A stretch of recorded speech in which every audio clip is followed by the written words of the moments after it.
다시 보고 싶은 옛날 추억이 뭡니까? 라고 물어본다면 옛 광경 어떤 모습을 떠올리고 또 그걸 보고 싶으십니까? 저는 초가집 지붕 처마 밑에 있는 제비집이 다시 보고 싶습니다. 왜냐하면 생각을 해보세요. 그 새끼 제비가 어미가 물어다 주는 먹이 먹으려고 그 생노란 그 부리를 입이 찢어질 듯이 벌려가지고 그냥 막 소리를 지르던 그 소리를 다시 듣고 싶습니다. 근데 너무 오래전 일이라 그 새끼 제비가 소리 질렀던 그 소리가 어떻게 소리를 냈는지 지금 기억이 가물가물거려요. 지지배배 그랬는지 짹짹짹짹 그랬는지 제비제비 했는지 그 기억이 아련합니다. 분명히 뭔가 그 소리가 분명히 했는데, 근데 이제 어느새 금방 자라더라고요. 그러면 그 새끼 제비가 어미와 함께 이제 날아다니는데 전깃줄에 새카맣게 앉아가지고 뭘 또 그냥 그 어미하고 새끼들이 그렇게 뭐 제잘제잘 시끄럽게 이렇게 얘기를 하는데, 가끔가다 그 모습을 보면서 어린 나이에 상상을 했어요. 그때 무슨 상상을 했을까 했는데 잘 기억은 나지 않는데, 지금 상상을 해보면, 아가야, 이제부터는 내 힘으로 네가 스스로 먹이를 먹고 먹이를 잡아먹고 살아야 되는데 그 일이 결코 쉽지는 않을 거란다. 그리고 또 곧 있으면 이 겨울을 피해서 강남까지 이제 날아가야 되는데 그 일이 결코 쉽지만은 않을 거란다. 그러나 아무리 힘들더라도 절대 포기하지 말고 굳세고 용감하게 잘 날아가자. 지금 생각해 보니까 어미 제비가 새끼 제비한테 조잘조잘 대면서 그런 얘기 했을 것 같아요. 어려서부터 그 제비에 대한 너무 좋은 추억이 있었기 때문에 제가 이 제비에 관련된 불만이 한 가지 있었는데, 그게 뭐냐면 20-30년 전에, 그때는 이제 제가 청년의 나이 때인데, 한참 여러분 기억하시겠지만은 이 나이트 클럽에 제비족이 사회 문제가 돼가지고 한참 나라가 이제 난리가 됐던 때가 있는데, 그때 제가 그 젊은 나이에 젊은 마음에 불만이 가득했어요. 아니, 저 아저씨들을 왜 하필이면 그 내가 좋아하는 제비를 붙였느냐 이 말이에요. 아니, 늑대라고 붙이든가, 강남 늑대, 강남 1위, 아니 정제비를 붙이고 싶으면 쪽제비도 있는데 왜 하필이면 제비냐, 이게 불만이었던 그런 추억이 있습니다. 우스갯소리고요. 사랑으로 키운 자녀들을 여러분들이 이제 세상에 내보냈을 때 꼭 해주고 싶었던 말이 있었을 겁니다. 사랑하는 아들아, 딸아, 세상살이가 그렇게 쉽지만은 않을 거란다. 나는 내가 무엇보다도 그 어떤 인생의 시련 앞에서도 절대 굴복하지 않는 그런 용기 있는 사람으로 내가 살기를 바란다 하는 그 마음을 모든 부모님이 똑같은 마음을 가지고 자녀들을 세상에 내보냈을 겁니다. 제가 왜 오늘 이 말씀을 드리냐면, 오늘 본문을 보면 하나님께서 하나님 자녀들에게 똑같은 말을 하고 계시다는 걸 알 수가 있어요.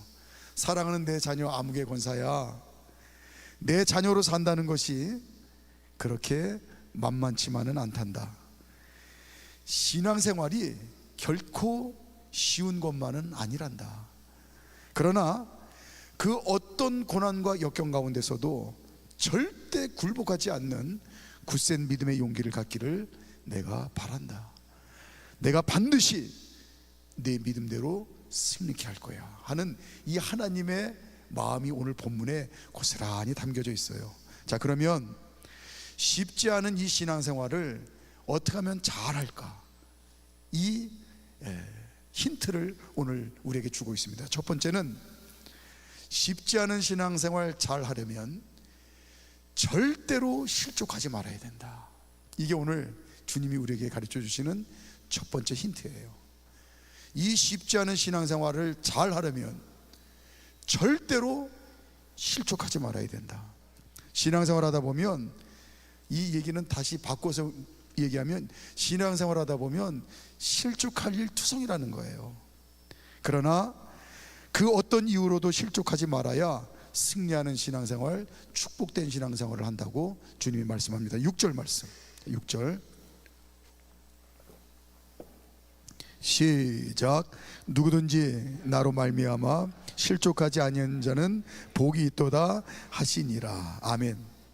보니까 예수님 때문으로도 실족할 일이 있는데, 하물며 우리 인생들이 서로 얽혀설켜 살아가는데 이 실족할 일이 그냥 투성이라는 거예요. 주님 때문에라도 실족할 수 있다고 말씀하실 정도면 이건 뭐 말 다 한 거죠. 그래서 주기도문에 우리를 시험에 들게 하지 마시옵고 라고 했는데 무슨 얘기입니까? 이런 기도하라고, 매일같이 이런 기도하라고 가르쳐 주셨잖아요. 신앙생활하면서 그 어떤 이유로도 실족하지 않도록 하나님 믿음을 지킬 줄 아는 자가 되게 해달라고 그거 기도하라는 거예요. 중요한 것은 우리가 신앙생활을 하다 보면 실족할 일이 수도 없이 많이 생긴다는 사실을, 이걸 반드시 명심해야 된다는 겁니다. 그래서 실족할 일이 생기면, 그래야 실족할 일이 생기면 이걸 이상한 일 당한 것처럼 당황하지 않는다는 거예요. 그냥 신앙생활 하다 보면 오늘 예수님 말씀하신 것처럼 나로 인해도 실족할 수 있는데, 이 말은 인생들이 서로 얼기설게 엮어서 신앙생활 하다 보면 실족할 일 투성인데, 실족할 일 만날 때마다 그걸 이상한 일 당한 것처럼 당황하지 말고 흔들리지 말고, 아, 올 것이 왔구나, 당연히 여길 줄 아는 믿음이 필요하다는 겁니다. 그냥 당연한 거예요. 그래야 말씀과 기도로 그 어떤 상황도 당당하게, 지혜롭게, 그리고 여유롭게 이겨낼 수 있다는 사실입니다. 오늘 세례 요한에게도 실족할 일이 생겼어요. 우리가 아는 세례 요한이 보통 사람입니까? 천국이 가까워왔다고 세상을 향하여 목숨 걸고 외칠 정도로 영적으로 깨어있는 사람입니다. 또 여자가 난 자 중에 가장 큰 자라고 예수님께서 인정해 준 사람이에요. 그런데 오늘 본문에 보니까 이런 세례 요한도 실족하더라 이 말이에요. 오늘 2절 3절, 자, 이런 세례 요한도 실족을 합니다. 2절 3절 시작. 요한이 옥에서 그리스도께서 하신 일을 듣고 제자들을 보내어 예수께 여짜오되 오실 그이가 당신이오니까 우리가 다른 일을 기다리오리까. 예, 우리가 알다시피 세례 요한은 세상 절대 권력에 도전했다가 감옥에 갇혔어요. 마태복음 14장 3절 4절, 자, 세상 권력에 도전했다가 감옥에 갇혀 죽게 생겼습니다. 마태복음 14장 3절 4절 시작. 전에 헤롯이 그 동생 빌립의 아내 헤로디아의 일로 요한을 잡아 결박하여 옥에 가두었으니 이는 요한이 헤롯에게 말하되 당신이 그 여자를 차지하는 것이 옳지 않다 하였음이라. 아멘. 예, 감히 왕에게 도전했다가 옥에 갇혀 지금 죽게 생겼습니다. 자, 세례 요한이 기대했던 그리스도는 누구냐면 세상 그 어떤 절대 권력과도 싸워서 당당히 이길 수 있는 분이라고 생각을 했어요. 그 힘과 능력으로 이제 이스라엘에게 참 자유를 줄 수 있는 분이라고 확신을 했습니다. 그런데 세례 요한이 옥에 갇혀 있는 동안에 예수님에 대한 소문을 듣습니다. 어이쿠, 자신이 기대했던 것과는 전혀 엉뚱한 예수님의 모습을 듣는 거예요. 병든 자, 가난한 자, 소외된 자들과 늘 함께 한다는 말을 듣습니다. 그가 알고 믿었던 예수님은 가장 강한 권세와 능력을 가지고, 그리고 세상에서 이스라엘을 자유케 할 그럴 이제 분으로 생각을 했는데, 그럴 메시아 구원자라고 생각을 했는데 가장 연약하고 초라한 모습으로 그렇게 한심한 모습으로 있는 거예요. 사람이 자기의 생각과 기대에 어긋나면 실족하게 마련입니다. 기대했던 바가 무너지면 그게 바로 실족하는 거예요. 예수님께서는 오늘 이 이야기를 듣고 뭐라고 얘기했냐면, 세례 요한의 제자들이 와서 정말 우리 선생 세례 요한이 믿는 그 예수님 맞습니까? 듣자 하니 예수님께서 이제 이러이러한 약한 자들과 또 가난한 자들과 병든 자들, 소외된 자들과 그렇게 엉뚱하게 살아간다고 하는데 그 말이 맞느냐고 우리 선생님이 묻습니다. 그랬더니 예수님께서 그냥 아무렇지도 않게 대답해요. 너희가 들은 소문 그대로다. 자, 4절 5절 기가 막힙니다. 자, 4절 5절 시작. 예수께서 대답하여 이르시되 너희가 가서 듣고 보는 것을 요한에게 알리되 맹인이 보며 못 걷는 사람이 걸으며 나병 환자가 깨끗함을 받으며 못 듣는 자가 들으며 죽은 자가 살아나며 가난한 자에게 복음이 전파된다 하라. 아멘. 예, 지금 이걸 듣고자 하는 게 아니에요. 예수님이 절대 권력과 싸워서 그 지긋지긋한 이제 저주의 사슬을 끊어버리고 해방의 그날을 기다리는 그 말을 듣고자 하는데 뭐 병든 자가 낫고 뭐 문득명자가 낫고 이게 무슨 일이냐 이 말이에요. 그러면서 별다른 구체적인 설명도 없이 어떤 이유로도 절대로 실족하지 말고 믿음을 지키라고 하십니다. 세례 요한도 실족하는데 저와 여러분들이야 뭐 얼마나 실족할 일이 많고 또 실족을 하겠습니까? 그런데 오늘 세례 요한이나 하나님 자녀로 살아가는 저와 여러분들이나 예수님께서 주시는 답은 오직 한 가지예요. 실족한 이유를 안 물으세요. 실족한 이유를 묻지 않으세요. 왜냐하면 실족한 이유를 물으면 거기에 1000가지 만가지 이유가 줄줄이 사탕으로 나올 텐데 그게 또 하나도 틀린 말이 아니라는 거죠. 그거 붙들고 있어서는 아무것도 아니라는 겁니다. 그 어떤 이유로도 절대로 실족해서는 안 된다고 그냥 그 한 말씀 하시는 거예요. 하나님 자녀로 살아가는 저와 여러분들이 절대로 실족해서는 안 된다고 하는 이 예수님 말씀대로 순종하며 살아야 되기 때문에 신앙생활이 그렇게 쉬운 것만은 아닙니다. 신앙생활이 쉽지 않은 첫 번째 이유가 실족하지 말라는, 어떤 이유로도 실족하지 말라는 그 말씀을 순종하며 살아야 되기 때문에 쉬운 게 아니에요. 하지만 그 말씀대로 순종해야 된다. 두 번째는 왜 신앙생활이 쉽지 않느냐고 말씀하시느냐면, 그리고 또 신앙생활을 잘 하려면, 그 쉽지 않은 신앙생활을 잘 하려면 어떻게 되냐고 말씀하시냐면 끝까지 인내해야 된다라고 오늘 본문에서 말씀하세요. 끝까지 인내해야 된다. 인내는 중간에 포기하면 말짱 도루묵이라는 거예요. 세례 요한과 제자들이 오늘 예수님의 겉모습만 보고 실족했듯이, 마찬가지로 예수님의 제자들도 감옥에 갇혀 있는 세례 요한을 보고 실망하고 있다고 하는 걸 예수님께서는 잘 알아요. 세례 요한의 제자들도 예수님 보고 실망하고, 세례 요한도 실망하고, 반대로 예수님의 제자들도 감옥에 갇혀 있는 세례 요한을 보고 실망하고 있다는 사실을 알고 계십니다. 자, 7절부터 9절까지. 자, 7절부터 9절까지. 세례 요한에 대한 이야기죠. 시작. 그들이 떠나매 예수께서 무리에게 요한에 대하여 말씀하시되 너희가 무엇을 보려고 광야에 나갔더냐? 바람에 흔들리는 갈대냐? 그러면 너희가 무엇을 보려고 나갔더냐? 부드러운 옷 입은 사람이냐? 부드러운 옷을 입은 사람들은 왕궁에 있느니라. 그러면 너희가 어찌하여 나갔더냐? 선지자를 보기 위함이었더냐? 옳다. 내가 너희에게 이르노니 선지자보다 더 나은 자니라. 아멘.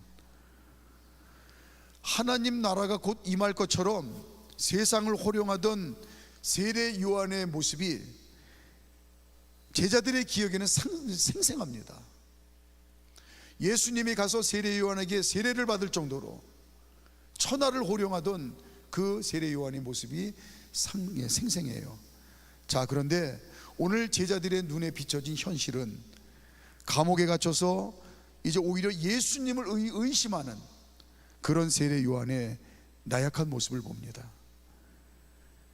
그러나 예수님께서는 제자들에게 절대로 너희는 눈에 보이는 대로 판단치 말 것을 강조하고 있어요. 얼마 안 있으면 세례 요한이 죽을 것을 예수님은 압니다. 또 예수님 자신도 곧 잡히시고 고난받고 죽으실 걸 아세요. 그 이후로 예수님의 제자들도 앞으로 예수님의 제자로 사는 것이 얼마나 무시무시한 고난의 일이라는 사실을 다 아십니다. 그런데 제자들이 이 무서운 고난을 다 믿음으로 인내하며 이겨내야 참된 승리와 축복이 있다는 사실을 지금 가르치고 계시는 거예요. 너희가 당하는 육신의 고난을 눈으로만 보고 판단하면 다 실망하고 너희는 포기하고 말 것이다. 세례 요한이 담대하게 선포하고 예수님이 약속하신 대로 하나님의 놀라운 능력이 반드시 임해서 구원의 역사가 나타날 것을 그걸 가르치십니다. 자, 12절 우리 다 성경책 한번 읽어볼까요? 12절 세례 요한이 담대하게 선포한 대로 예수님이 약속하신 대로 하나님의 놀라운 능력이 반드시 임하여 이 세상에 하나님의 구원의 역사가 이제 나타나게 될 것을 가르치십니다. 12절 시작. 세례 요한의 때부터 지금까지 천군 침노를 당하나니, 이를 세례 요한이 선포한 거고, 이 일을 위해서 예수님이 죽으신 거고, 이 일을 세상에 알리기 위해서 제자들이 고난을 당할 거라는 거예요. 그리고 온 세상에 구원이 이제 구원의 역사가 나타날 것이라는 겁니다. 항상 눈앞의 현실만 보고 판단하고 살면 절대로 인내하지 못한다는 겁니다. 세례 요한의 선포를 믿음을 가지고 멀리 내다보고, 예수님의 말씀을, 진리의 말씀을, 약속의 말씀을 멀리 보고 내다보고, 그리고 당장 이들이 이제 복음의 말씀을 전하는 것으로 인하여 당하는 고난, 그 현실만 보지 말고 복음이 선포되고 땅에 심겨지고 생명의 열매가 풍성히 나타나고 온 세상에 복음이 전해질 것을, 그걸 바라보고 소망을 가져야 인내할 수 있다는 겁니다. 인내하지 못하면 승리의 열매, 축복의 열매를 거둘 수가 없죠. 마찬가지입니다. 농부가 농사 짓는 비결이에요. 언 땅을 봄에 그걸 기경을 합니다. 수고의 땀을 흘려요. 또 씨앗을 심어요. 그 무더운 여름에 수고의 땀을 흘리며 곡식을 가꿉니다. 그리고 가을이 돼서 때가 되어 인내하는 그 인내 때문에 곡식을 거두는 거예요. 인내하지 못하면 승리의 열매, 축복의 열매를 거둘 수가 없다. 자, 고린도전서 15장 58절 시작. 그러므로 내 사랑하는 형제들아, 견실하며 흔들리지 말고 항상 주의 일에 더욱 힘쓰는 자들이 되라. 이는 너희 수고가 주 안에서 헛되지 않은 줄 알미라. 예, 히브리서 10장 35절 36절 한 번 더 읽습니다. 시작. 그러므로 너희 담대함을 버리지 말라. 이것이 큰 상을 얻게 하느니라. 너희에게 인내가 필요함은 너희가 하나님의 뜻을 행한 후에 약속하신 것을 받기 위함이라. 아멘. 예. 그 어떤 고난과 절망스러운 상황이 있어도 반드시 승리케 하신다고 하는 절대 믿음을 가지고 인내해야 되기 때문에, 그래서 신앙생활이 쉽지만은 않은 거예요. 하지만 이 쉽지 않은 신앙생활을 잘하기 위해서는 반드시 끝까지 인내할 줄 알아야 된다. 이게 비결이라는 겁니다. 마지막으로 세 번째는, 쉽지 않은 이 신앙생활을 잘 하려면 세상이 환영하지 않는다는 사실을 늘 명심해야 된다라는 거예요. 예를 들어서 해외 나갈 때 반드시 필요한 두 가지가 있는데, 여권 포함해서 비자 이 하나 있어야 되고, 하나는 비행기표가 있어야 됩니다. 마찬가지로 인생들이 하나님께 지음받은 대로 복된 인생을 반드시 살기 위해서는 필요한 게 두 가지가 있는데, 첫째는 예수님 믿고 구원받아 하나님 자녀로 살아야 되는 거예요. 또 하나님 자녀가 된 이후에는 하나님 뜻대로 하나님 자녀답게 귀하게 쓰임받은 인생을 잘 사는 겁니다. 이게 하나님께 지음받은 인생이 그 뜻대로 복되게 사는 비결이에요. 둘 중에 하나만 있어도 온전한 그런 인생을 사는 게 아니죠. 세상 사람들에게 현금 1,000만 원을 아무 조건 없이 주면 큰 은혜인 줄 알고 그저 기뻐하고 감사할 겁니다.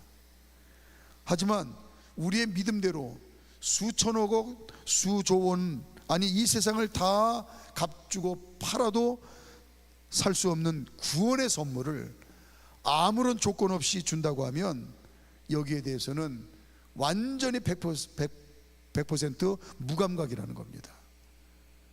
감흥이 없어요. 17절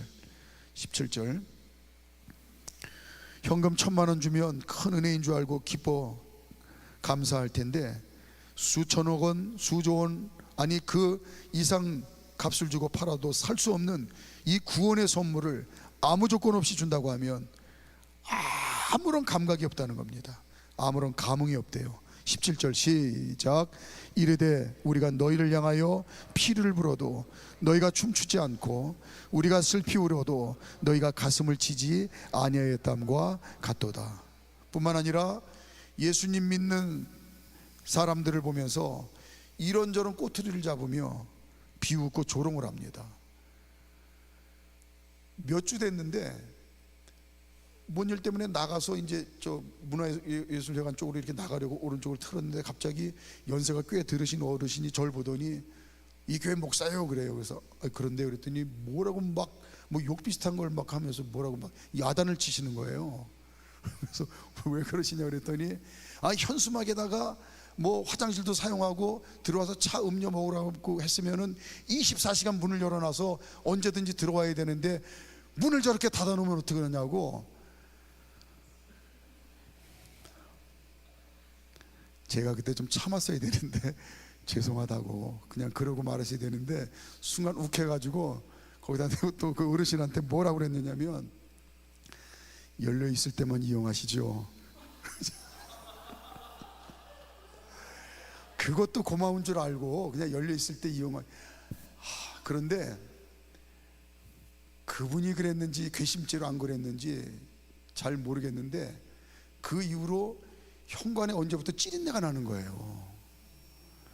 그 두 가지 가능성이, 그 어르신이 화가 나가지고 와서 그렇게 했을 수도 있고 아니면 진짜 화장실 사용하라고 그랬는데 누군가가 막 급하게 왔다가 안에는 잠겨 있고 밖엔 열려 있잖아요. 안엔 잠겨 있고 급해서 그냥 거기다가 실례를 했는지 그래서 며칠 동안 막 찌린내가 나서 우리 목회지원실 팀에서 그 치우느냐고 가지고 고생을 했는데, 그러니까 지금 어떻게 보면 그게 당연한 줄 알고 그때 참았어야 되는데 제가 말씀 준비하면서 하나님 앞에 정말 절실하게 회개를 했어요. 제가 잘못했다고. 그냥 그 어르신이 하도 말 같지 않아서 순간 욱해가지고 그렇게 했는데 그렇게 할 게 아니었는데 늘 비웃고 조롱합니다. 18절 19절 시작. 요한이 와서 먹지도 않고 마시지도 아니하며 그들이 말하기를 귀신이 들렸다 하더니 인자는 와서 먹고 마심에 말하기를 보라 먹기를 탐하고 포도주를 즐기는 사람이요 세리와 죄인의 친구로다 하니 지혜는 그 행한 일로 인하여 옳다함을 얻느니라. 아멘. 이래도 문제고 저래도 꼬투리고 저래도 이래도 욕하고 이렇게 무조건 거부하고 조롱하는 세상 사람들에게 구원의 선물을 그럼에도 불구하고 끊임없이 나눠줘야 하는 것이 우리의 신앙생활입니다. 구원의 선물을 나눠주는 일은 상대방이 환영하고 기다려도 이게 쉽지 않은 일이에요. 예를 들어서 이 낙도섬에 배 타고 의료 선교하시는 분들이 있잖아요. 여긴 기다린다 이 말이에요. 그런데도 기다리는 사람들 찾아가려면 풍랑하고 싸워야 되죠. 또 그 의약품 어디서 구해야 되죠. 이게 기다려도 쉽지 않은 일인데 하물며 거부하고 욕하고 조롱하는 사람들에게 그들이 원치 않는 거를 끊임없이 나누어 줘야 되는 그런 것이 신앙생활이기 때문에 이게 결코 쉽지 않다. 그럼에도 불구하고 쉽지 않은 신앙생활 잘 하려면 그럼에도 불구하고 그걸 당연하게 여기고 이제 거부하는 그 사람들에게 복음을 끊임없이 전하는 삶을 살아야 된다. 이렇게 말씀합니다. 자, 찬양단 준비하시고요. 말씀 정리하겠습니다. 그 어떤 고난과 역경 앞에서도 절대로 굴복하지 않는 굳센 믿음의 용기를 가져야 승리할 수가 있습니다. 그래서 신앙생활이 쉽지 않아요. 이것을 잘 아시는 주님께서 격려하시면서 오늘 저와 여러분들에게 쉽지 않은 신앙생활 잘하는 방법을 말씀해 주십니다. 첫째, 절대로 실족하지 말아야 된다. 두 번째는 끝까지 인내할 줄 알아야 된다. 세 번째는 세상이 환영하지 않는다는 사실을 명심해라. 말씀 순종해서 신앙생활 더 잘하겠다고 어려운 신앙생활, 쉽지 않은 신앙생활 말씀 순종해서 더 잘하겠다고 이 시간 결단하고 기도하시기 바라고요. 또 어렵게 나온 기도의 자리입니다. 절대 서둘러서 나가지 마시고 충분히 많은 기도의 제목이 있으실 텐데 하나님 앞에 자기 스타일대로 기도하면서 소리를 지르든 중얼거리든 속으로 하든 충분히 기도하시고 그렇게 돌아가시기를 바라겠습니다. 찬양하시겠습니다. 믿음이 없이는 하나님을 기쁘시게 하지 못하나니, 여러분 하나님의 기쁨이 되기를 원하십니까? 그러면 믿음이 있어야 된대요. 하나님께 나아가는 자는 반드시 그가 계신 것과, 하나님 우리와 함께 계십니다. 하나님 나와 함께 계십니다. 이거 믿으라는 거예요. 그 하나님이 어떤 분이십니까? 질병보다 크신 분입니다. 그 하나님이요, 문제보다 크신 줄 믿습니다. 그 하나님이요, 상황보다 완벽하신 분이세요. 그 하나님이 함께 계신대요. 또한 그가 자기를 찾는 자들에게 상 주시는 이심을 믿어야 할지니라. 그 하나님이 크신 하나님, 광대한 하나님, 창조주 하나님, 못하는 게 없으신 하나님인 그분이 나와 함께 하실 뿐만 아니라 자기를 찾는 자들에게 상 주신대요. 어떤 상 받고 싶으세요? 새끼제비처럼. 이거 잘해야 돼요. 그 제비가 앞에 분자 뒤에 분자가 어감이 아주 달라요. 실수로 순서 바꿀까봐 제가 엄청 노력했어요. 새끼제비처럼 그냥 입을 쫙, 하나님 저에게 무슨 상을 주시려고 기다리고 계세요? 이 밤도 준비하신 상을 받아 누리는 저와 여러분 되길 바랍니다. 환난 역경을 변화시켜서 회복시키시는 하나님, 할렐루야. 죽음을 생명으로 옮겨주시는 하나님 믿습니까? 고난, 역경, 환난, 슬픔, 눈물을 환희, 기쁨으로 바꿔주시는 하나님. 저는 환희라는 단어만 나오면 이제 추장로님 생각이 날 것 같아요. 여러분, 고통을 환희로 바꿔주시는 분이 하나님이신 줄 믿습니다. 네, 우리 찬양합시다. 찬송가 399장 어린 양들아 두려워 말아라.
어린 양들아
양들아, 어린 양들아, 두려워 말아라. 주님 언제나 함께 하신다.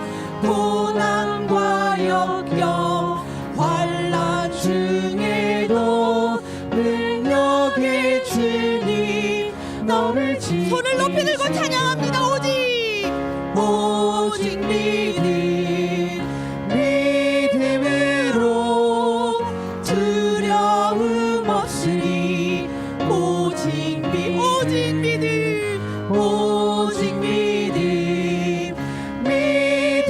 믿음으로 두려움 어린 양들아, 오직 믿음. 어린 양들아, 두려워 말아라. 주님 우리와 함께 하신다. 하늘과 땅의 모든 권세로 그 양떼들을 항상 아멘. 오직 믿음으로 두려움 없으리. 오직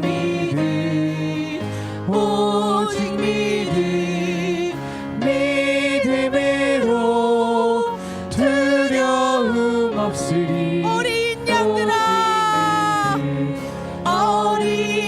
양들아, 두려워 말아라.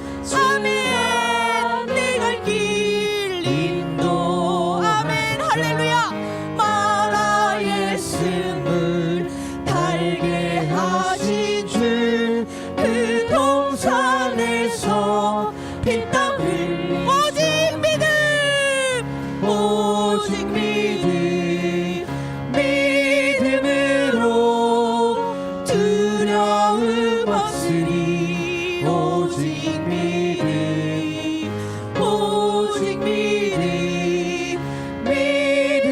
믿음으로 두려움 없으리.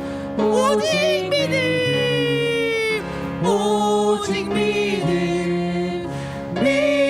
믿음으로 두려움 없으리. 오직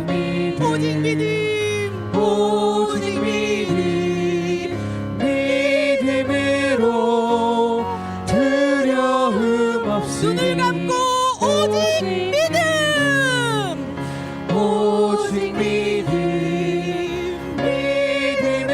믿음으로 두려움 없으리. 믿음 주시옵소서. 오직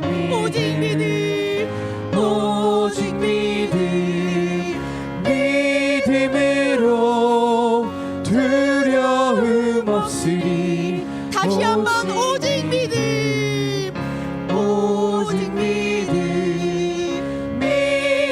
믿음으로 두려움 없으리. 오직 믿음. 이 시간 하나님 계시다는 믿음 회복하길 원합니다. 나와 함께 하시는 하나님 이름 한번 부르고 함께 기도합니다.